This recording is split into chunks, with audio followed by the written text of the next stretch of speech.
Selamat pagi anak-anak kelas 6 yang ada di rumah. Jumpa lagi kita di pagi ini dalam channel pembelajaran kita Marmet 2020. Apakah kalian sehat? Ibu harap kalian senantiasa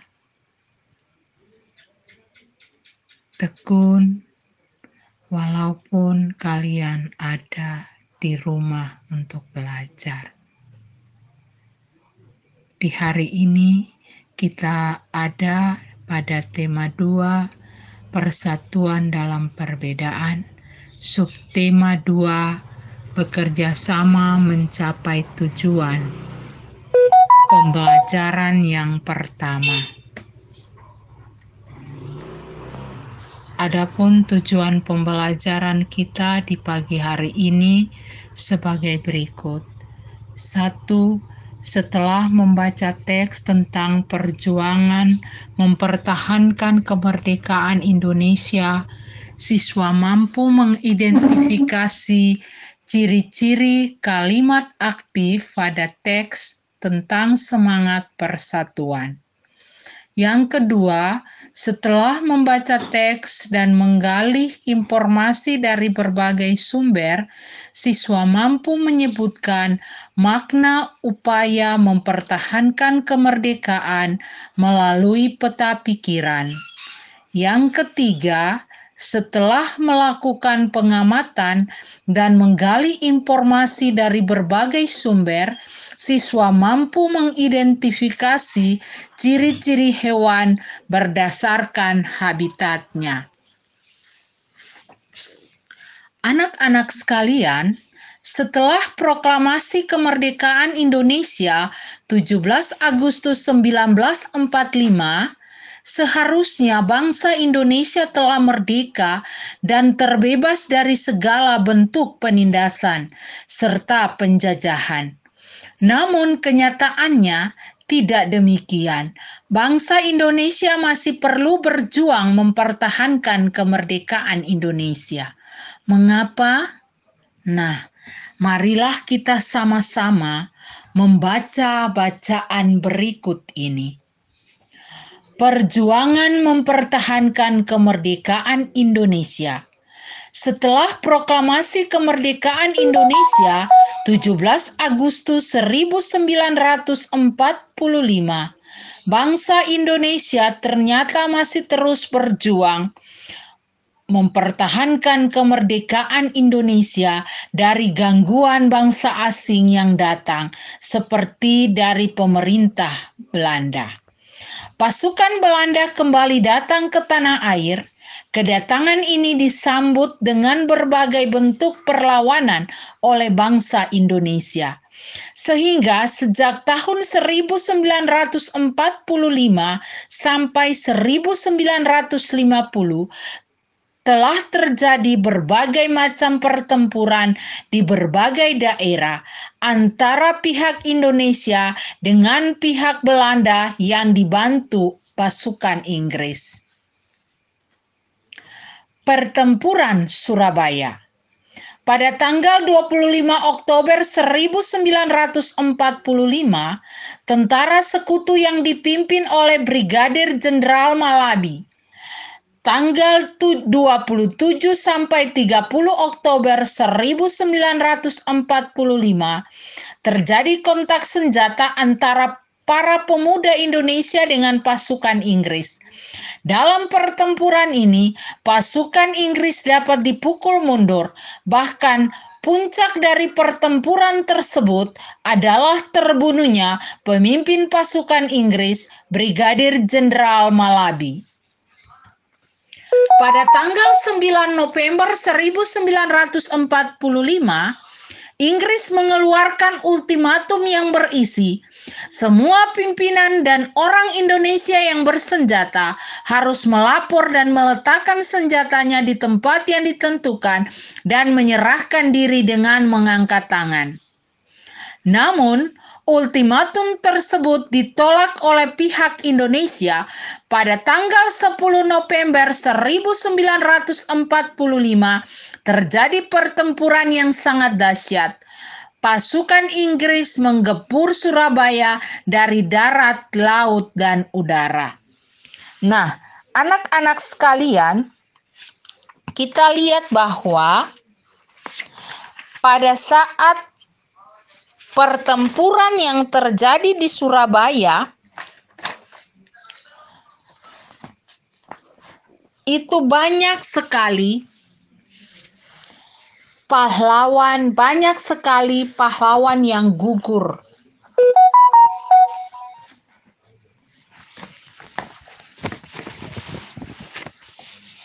Dengan demikian,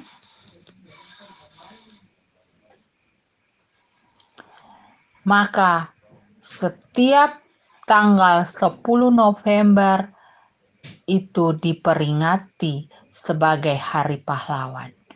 Dan kota Surabaya disebut juga sebagai kota pahlawan.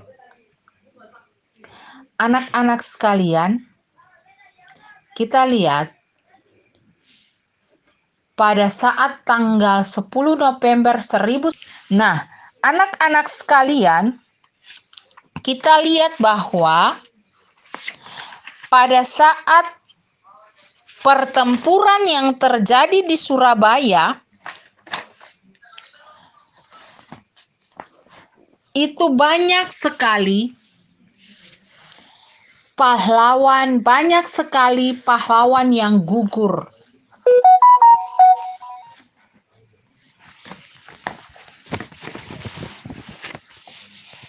Dengan demikian,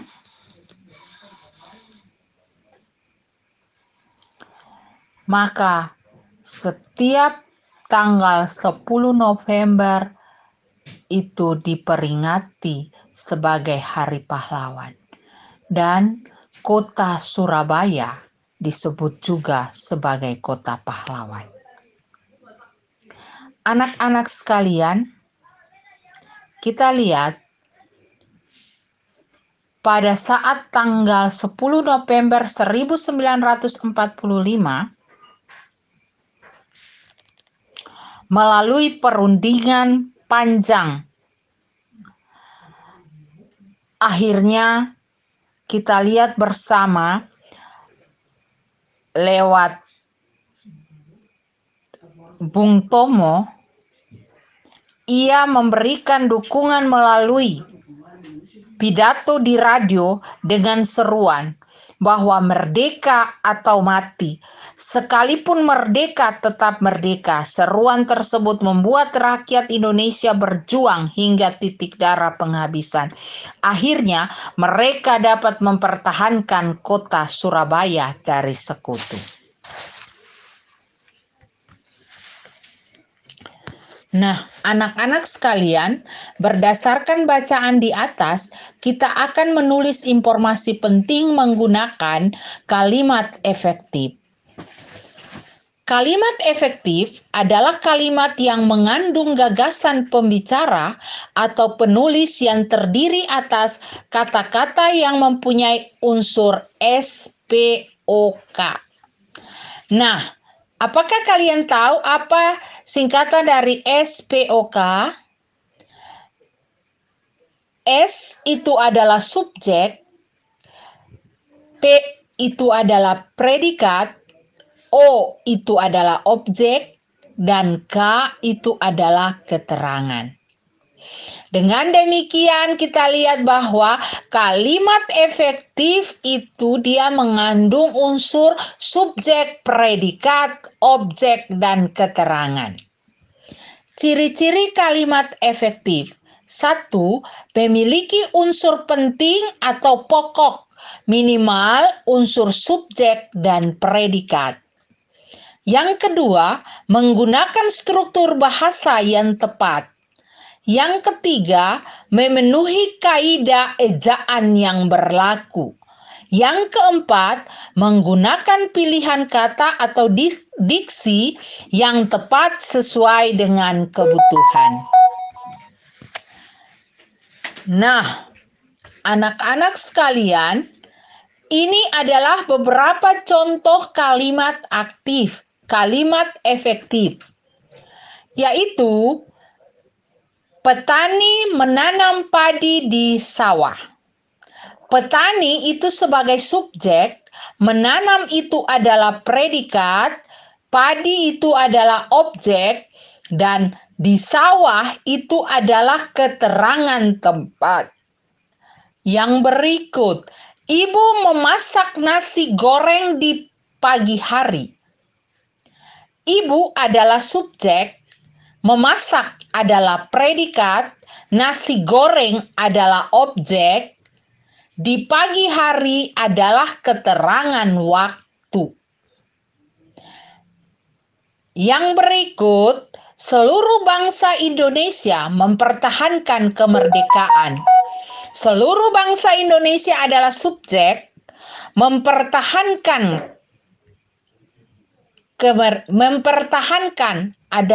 adalah predikat, dan kemerdekaan itu adalah objek. Yang berikut, Insinyur Soekarno dan Dr. Andus Muhammad Hatta memproklamasikan kemerdekaan di Jakarta. Insinyur Soekarno dan Dr. Andus Muhammad Hatta disebut subjek, memproklamasikan disebut predikat, kemerdekaan objek, di Jakarta itu adalah keterangan tempat. Nah, anak-anak sekalian, pertempuran Surabaya adalah satu dari sekian banyak upaya yang dilakukan oleh bangsa Indonesia dalam mempertahankan kemerdekaan Indonesia. Masih banyak lagi perjuangan yang lain yang dilakukan di berbagai daerah, misalnya pertempuran Ambarawa, pertempuran Medan Area, Bandung Lautan Api, agresi militer Belanda pertama, dan agresi militer Belanda kedua. Anak-anakku sekalian, tahukah kamu bahwa perjuangan dalam mempertahankan kemerdekaan Indonesia dilakukan dengan berbagai strategi yang sesuai dengan kondisi daerah masing-masing?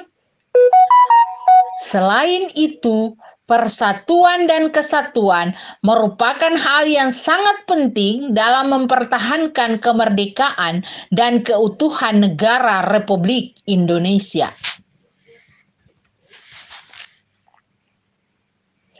Nah, anak-anak sekalian, pada pembelajaran yang lalu atau pada subtema 1 itu kita berbicara tentang adaptasi tumbuhan. Nah, sekarang kita akan mempelajari tentang cara hewan menyesuaikan diri dengan lingkungan tempat tinggalnya atau hewan beradaptasi dengan lingkungan tempat tinggalnya. Sekarang yang ada di gambar di sini kalian lihat ada ayam, bebek, ikan, dan cecak. Nah, kita lihat ciri-ciri dari ayam, yaitu kakinya berjumlah 2. Masing-masing kakinya memiliki jari umumnya sebanyak 5. 3 di antaranya jari pada kaki ayam dilengkapi cakar yang berfungsi untuk mengais makanan, juga untuk melindungi diri. Yang keempat, sekujur tubuh ayam kecuali bagian bawah kaki ditutupi oleh bulu. 5. Hewan ayam memiliki jengger. 6. Ayam termasuk kelompok unggas, memiliki sayap namun tidak digunakan untuk terbang, memiliki paruh untuk mematuk. Yang berikut adalah bebek. Ciri-ciri hewan bebek adalah 1. Memiliki paruh, 2. Memiliki kaki yang lebar dan berselaput, 3. Bernapas dengan paru-paru, 4. Berkembang biak dengan bertelur, 5. Kelompok unggas, 6. memiliki tulang belakang. Nah, adapun ciri-ciri habitat bebek adalah sebagai berikut. Hidup di daratan dan perairan seperti danau, kolam, dan rawa. Yang berikut adalah ikan. Ciri-ciri ikan itu satu, memiliki sisik dan lendir. Yang kedua, memiliki sirip. Yang ketiga, bernafas dengan insan. Yang keempat, hewan berdarah dingin. Nah, kita lihat bahwa ikan dia memiliki sisik, dia memiliki sirip. Sirip itu yang membantu dia untuk bergerak atau berenang. Adapun ciri-ciri habitat ikan adalah hidup di perairan ataupun di lumpur.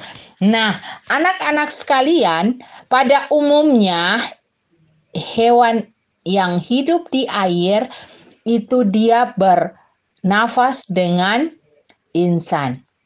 Nah, ada juga hewan yang hidup di lumpur seperti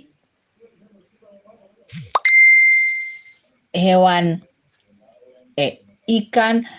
Ada juga ikan yang hidup di lumpur, yaitu ikan lele.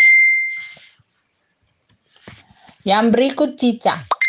Cicak hidup hewan melata, memiliki kulit yang bersisik, memiliki ekor yang panjang dan dapat putus, termasuk hewan berdarah dingin, berkembang biak secara ovipar atau bertelur.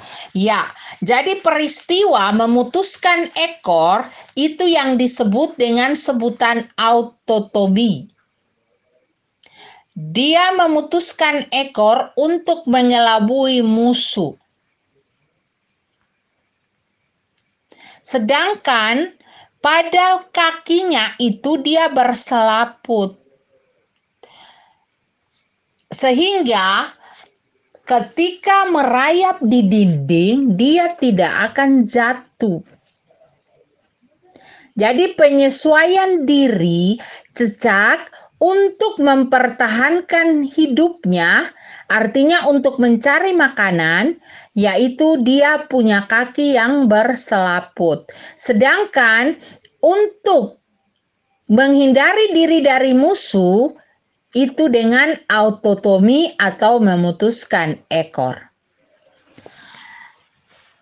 Adapun ciri-ciri habitat cicak adalah sebagai berikut. Dapat hidup di kondisi cuaca dingin maupun panas, dan lebih banyak hidup di sekitar manusia. Artinya, dia ada di dalam rumah kita. Nah, anak-anak sekalian, adaptasi hewan untuk mencari makanan, di sini kita lihat berdasarkan perbedaan jenis makanan, mengakibatkan hewan memiliki struktur tubuh yang berbeda. Contoh penyesuaian struktur tubuh atau alat tubuh hewan terhadap lingkungan di antaranya pada hewan karnivora memiliki susunan gigi, yaitu gigi taring yang tajam. Contohnya pada hewan harimau, buaya, dan ikan hiu. Yang mana hewan-hewan ini adalah hewan pemakan daging atau yang sering disebut dengan sebutan hewan karnivora. Pada yang berikut, hewan herbivora. Pada hewan herbivora tersusun dari gigi seri dan geraham. Contohnya itu sapi, kambing, kuda, dan lain-lain. Hewan herbivora adalah hewan pemakan tumbuhan. Yang berikut, hewan omnivora. Hewan omnivora atau hewan pemakan segala. Dengan demikian, susunan giginya itu terdiri dari gigi seri, gigi geraham, dan gigi taring. Contohnya tikus dan kera. Nah, selain itu adalah bentuk paruh. Kita lihat di sini bentuk paruh dari itik. Paruhnya berbentuk sudu dan pangkalnya bergerigi yang berguna untuk menyaring makanan dari air dan lumpur. Jenis makanan dari itik adalah ikan dan cacing. Yang berikut, elang. Elang memiliki paruh yang tajam, kuat, runcing, dan agak membengkok untuk mengoyak makanan berupa daging. Jenis makanan dari elang adalah ular, ayam, dan kelinci. Yang berikut, burung pipit. Bentuk paruhnya pendek, tebal, dan runcing untuk memecahkan biji-bijian seperti padi. Yang berikut adalah burung pelatuk. Burung pelatuk ini makanannya adalah serangga. Paruhnya runcing agak panjang untuk memahat kayu pohon dan menangkap serangga di dalamnya. Yang berikut adalah burung pelikan. Burung pelikan paruhnya panjang dan berkantong besar pada bagian bawah untuk menyimpan ikan. Burung pelikan makanannya adalah ikan. Yang berikut adalah ayam. Ayam memiliki paruh pendek, tebal, dan runcing. Makanannya adalah biji-bijian dan juga cacing. Yang berikut adalah bentuk kaki. Bentuk kaki ayam itu memiliki 3 jari yang menghadap ke depan dan yang satu bagian belakang tidak sempurna. Ayam, contohnya itu ayam dan unta. Yang berikut, bentuk jarinya berselaput yang berfungsi untuk membantu dia untuk berjalan di lumpur dan berenang. Contohnya itik dan angsa. Yang berikut adalah jari pemangsa, bentuk kaki pemangsa. Ini ada pada elang dan raja wali. Cirinya adalah jari kaki pendek, kuku melengkung tajam, dan cakar kuat untuk mencengkram. Yang berikut adalah jari yang terdiri atas 4 dengan 2 jari berada di depan dan 2 jari lainnya berada di belakang. Itu adalah bentuk kaki dari burung pelatuk. Yang berikut, jari kakinya panjang dan telapak kakinya datar untuk bertengger di ranting-ranting pohon. Contohnya adalah burung kutilang dan kenari. Nah, yang berikut adalah bentuk mulut. Di sini kita lihat ada bentuk mulut penggigit, penjilat, pengisap, dan penusuk. Yang memiliki bentuk mulut penggigit itu adalah belalang. Kemudian yang menjilat itu adalah lalat.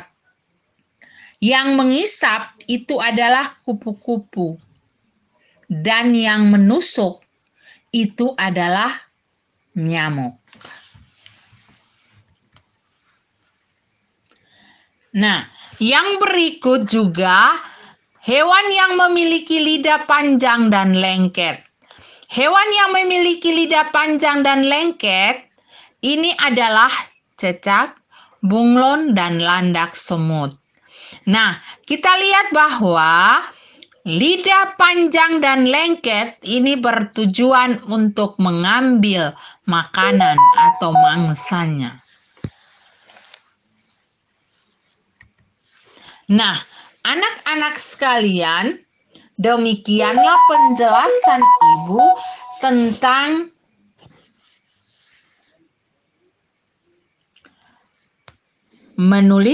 menemukan informasi dengan kalimat efektif yang berpola subjek, predikat, dan objek.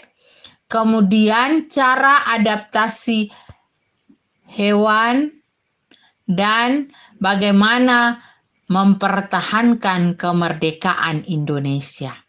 Ibu harap kalian dapat memahami penjelasan yang tadi Ibu berikan sehingga kalian dapat menyelesaikan soal-soal yang berikut ini. Perhatikan, untuk muatan bahasa Indonesia, kalian diminta untuk membuat 5 kalimat yang berpola subjek, predikat, objek, dan keterangan. Kemudian muatan IPS, kalian akan menjawab soal. Yang berikut, untuk muatan IPA, kalian mengamati hewan-hewan yang ada di sekitarmu, termasuk bentuk tubuh, dan tulis ciri khususnya yang merupakan bentuk adaptasinya. Nah, anak-anak sekalian, demikianlah pertemuan kita di hari ini. Ibu harap kalian dapat senantiasa belajar di rumah, walaupun Ibu harap kalian senantiasa dapat tekun belajar walaupun ada di rumah. Semoga kalian senantiasa dapat menjaga protokol kesehatan, menjaga jarak, gunakan masker, cucilah tangan senantiasa sebelum dan sesudah beraktivitas. Nah, sampai di sini dulu pertemuan kita anak-anak. Selamat siang. Shalom.